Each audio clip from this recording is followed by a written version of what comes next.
Hey, what's going on, everyone? How you guys doing today? My name is Matt Jarbo. This is Three Buck Theater. And when it comes to Warner Brothers, I have been exceptionally critical of how they handle the DCEU.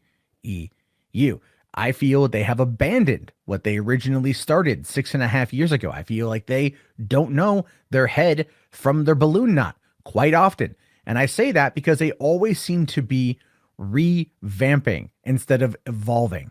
That is the issue that I have with them. And then there's this whole thing today in the Hollywood or in Variety here about the future of DC films with Superman, Green Lantern, and R-rated movies, and that's pretty fascinating because the two films that they're going to talk about being R-rated here are Birds of Prey and The Suicide Squad, which I would argue is probably for the best on both fronts. It gives James Gunn the ability to make an R-rated superhero movie again with key canon characters, and Birds of Prey needs to be rated R because I think audiences are just wanting to see it.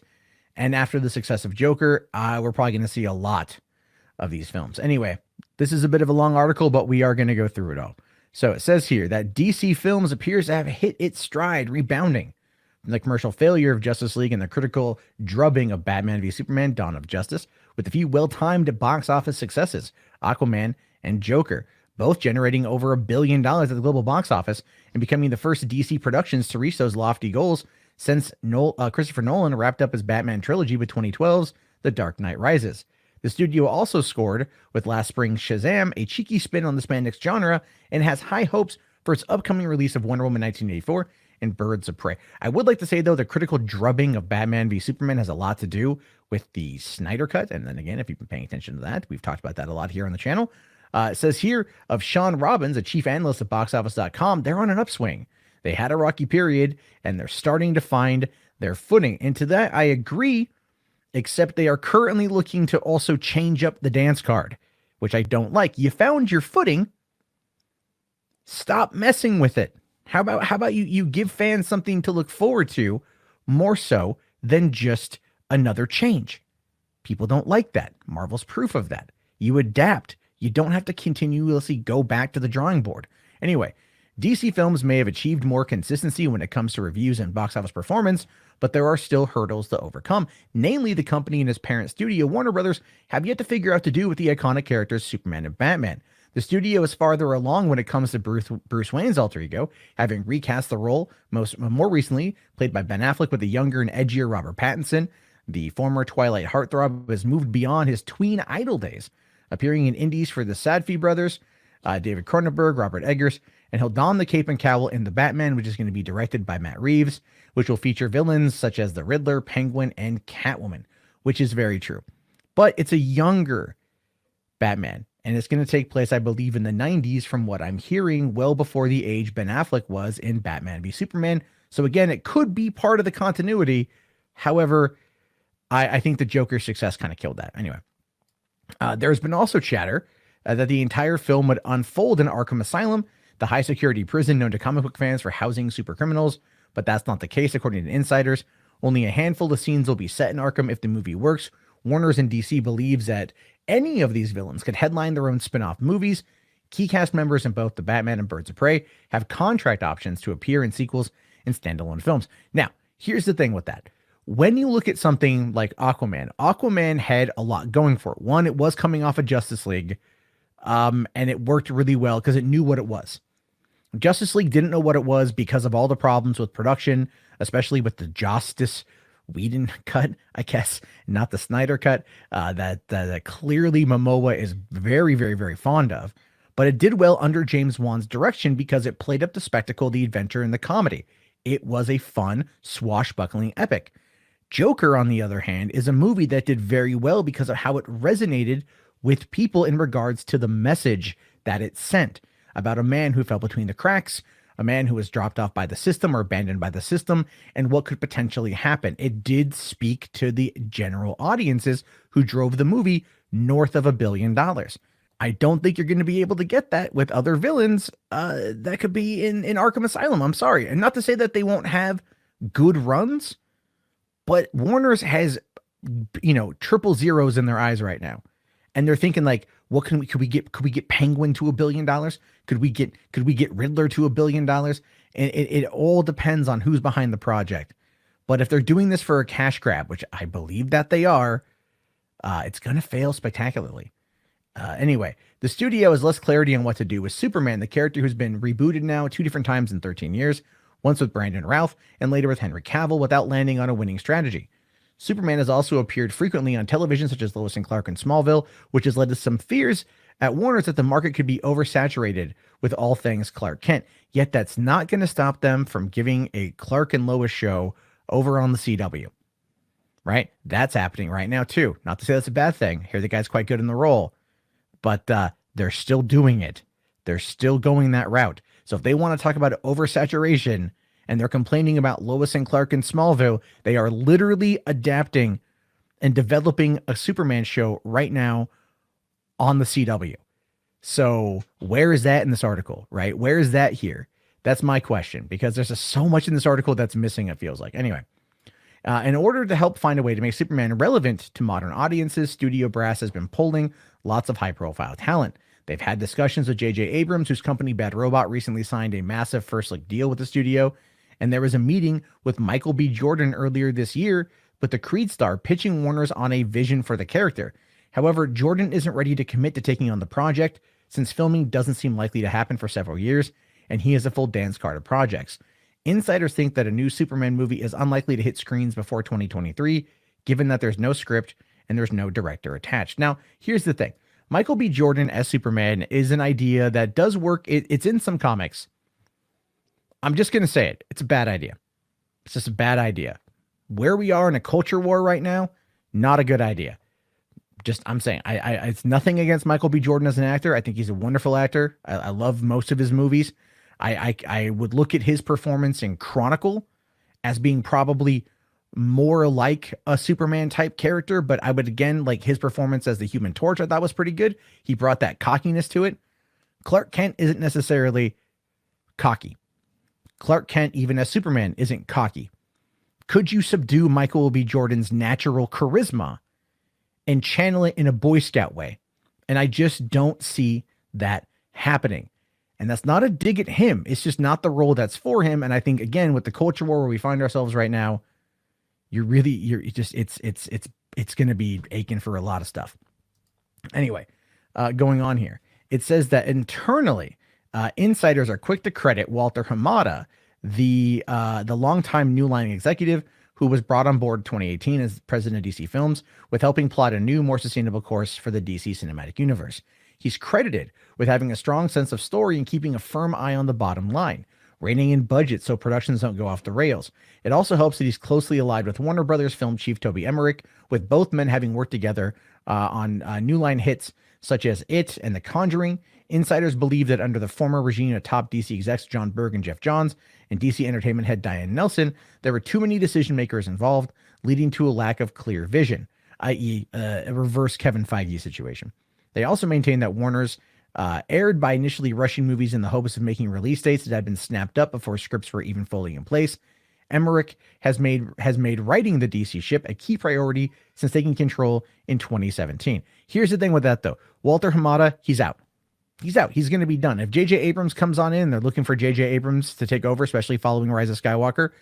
No, Hamada hasn't done anything yet, right? And he's clearly more interested in trying to do lower budget, horror-based DC films than really trying to do everything else. I mean, I know he's doing, Suicide Squad. I get that. And he's allowing that to be done by James Gunn, and they're going to allow Gunn more control, and that's going to be very interesting. But I haven't seen much out of this guy. And I know people in the comment section, they'd be like, but Matt, like, no, look, we're in an age right now where the producer matters as much as a director in some regards. And when it comes to comic book movies, people are going to be looking for a person to have a vision.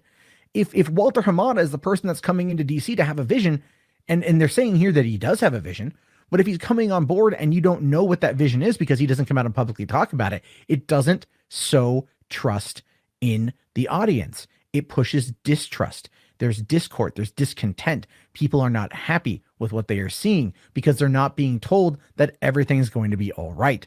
With Kevin Feige, he's established that trust with the audience, and the audience knows they are able to rely on him. With DC, they've been, I don't know, they've been pushing filmmaker driven properties instead of producer driven properties. And it's been extremely hit or miss. And we all know how they threw Zack Snyder under the bus. I don't think there's any other way to describe it. They threw his ass under the bus. They just totally did. Anyway, their initial mistake was that they tried to do too much too fast, said Robbins. They were trying to copy the Marvel model, but that took time and years of building up characters. You can't start with a big ensemble movie. You need to earn it, which is true. And they should not have done they should not have done Justice League when they did. They should have done BVS, done Aquaman, done Wonder Woman, done Cyborg, done The Flash, and then bring them together. And that would have been the best course of action. But they didn't. And they suffered as a result. Under Hamada and Emmerich, the studio has become more comfortable with backing comic book movies for adults. Joker became the first DC release to nab an R rating, but it won't be the last. Birds of Prey is also expected to get a similar rating, and insiders predict that James Gunn's upcoming Suicide Squad will also be rated R.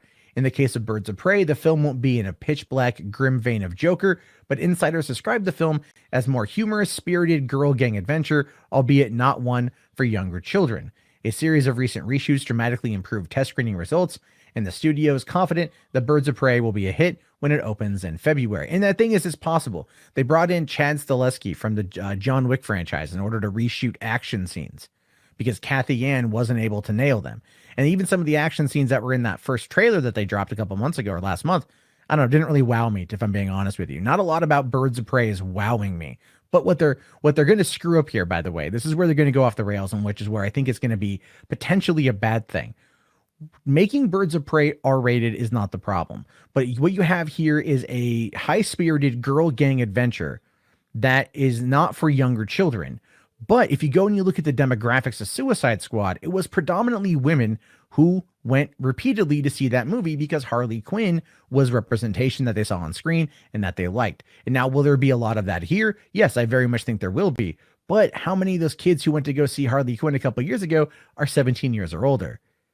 I don't know off the top of my head, but I mean, you're alienated an entirely younger audience that may not be able to go and see the movie. Although nowadays, I don't even know if anyone really checks IDs anymore at the theater. Analysts believe that the studio has hit a smart strategy. 20th Century Fox had backed R-rated comic book films such as Deadpool and Logan, but after being bought by Disney, which prefers its heroes to be cleaner and less prone to F-bombs, it's unclear if it will continue to back this type of product. But they just, oh my God, this article is one of the worst ones I've read so far. It's so full of inaccuracies.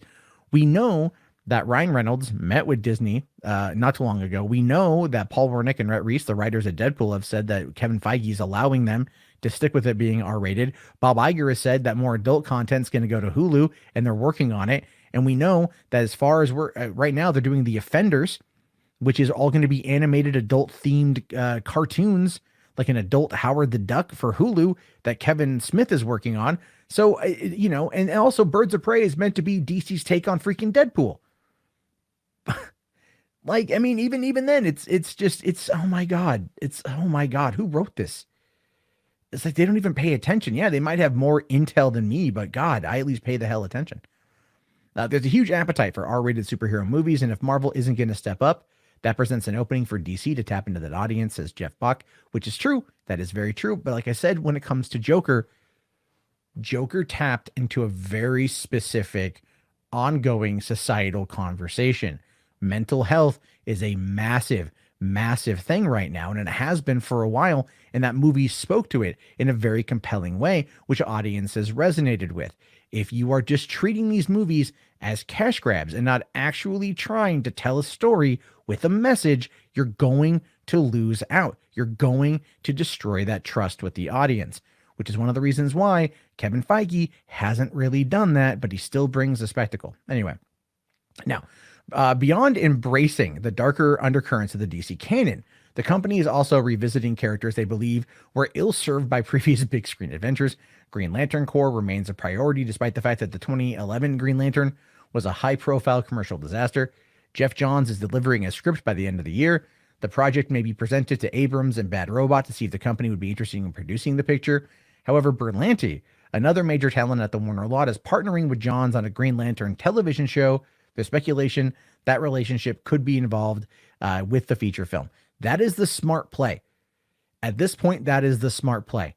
If they don't combine the two, if they don't bring the two together in order to have a synergistic habitat where all these properties can coexist like Marvel, because they still want to copy the Marvel plan, by the way. They may want the money from the harder R-rated stuff, but they still want a Marvel plan. It's really a bad idea to have too many cooks in the kitchen like they're trying to have right now. And that's just the way I see it. I'm sorry. Let's see. Warner's and DC still also have faith in Ezra Miller's smart-ass interpretation of the Flash and are proceeding with development on a standalone film based on the character. They've tapped IT director Andy Muschietti to oversee the movie and has enlisted Christina Hodson to write the screenplay. Hodson will finish that assignment before moving on to write a screenplay for Batgirl. The production of The Flash won't start until Miller finishes up his work on the next Fantastic Beasts film, which means that cameras are unlikely to roll until 2021, which is true. Here's the thing with that. Muschietti is a good director. I loved it, and I loved it Chapter 2. Christina Hodson is a horrible writer. Horrible writer. Bumblebee was so horribly written. It was terribly written.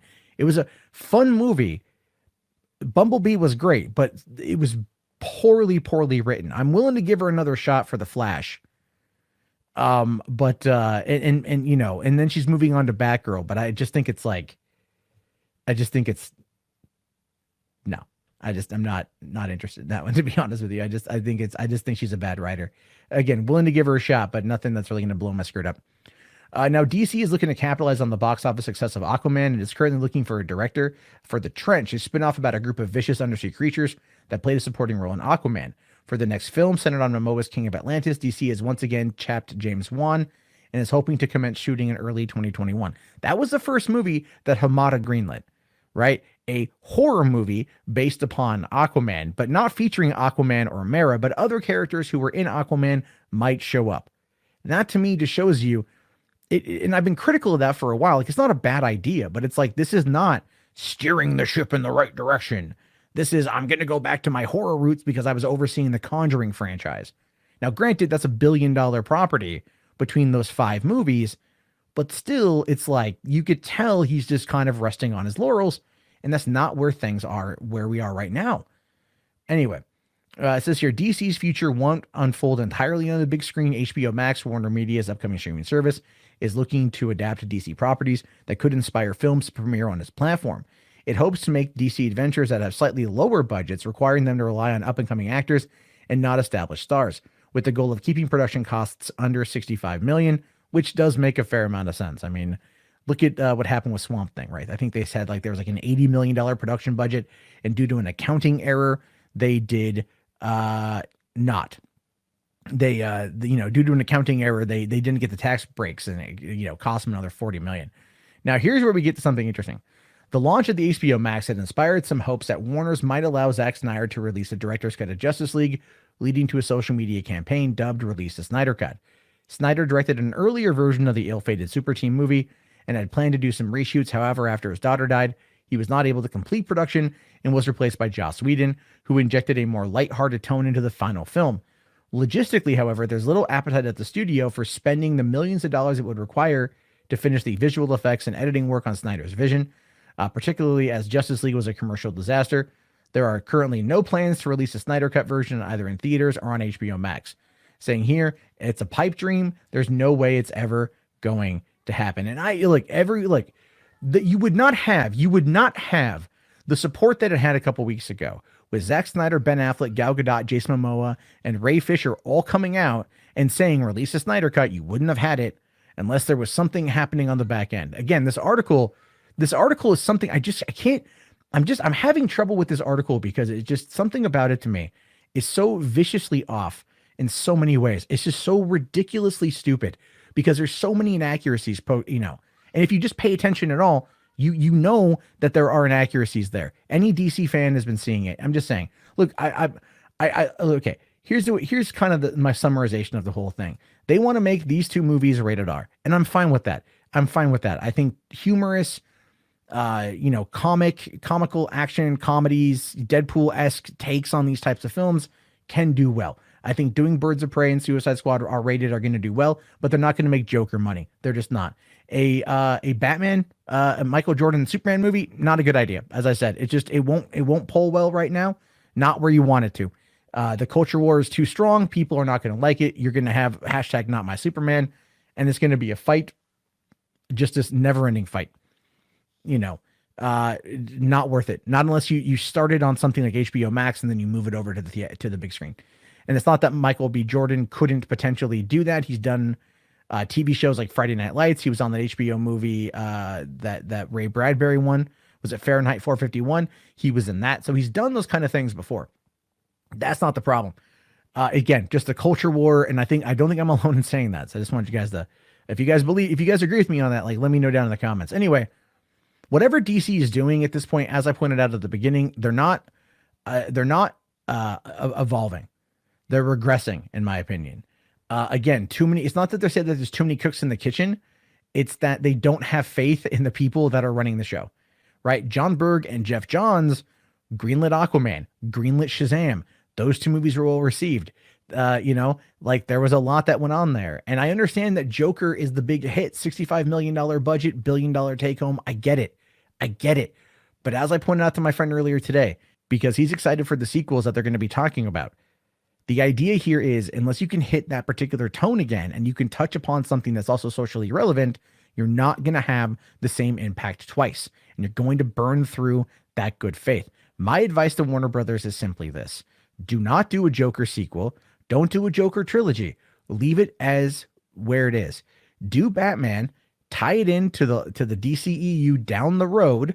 Don't ditch it, but just, establish it 20 years earlier. That's fine. Have a couple of references here and there. Finish the goddamn Snyder Cut. Put it out there. Continue forward with Aquaman. Give us the Flash with a better writer. I'm going to be honest on that front. Again, I don't think she's that good of a writer.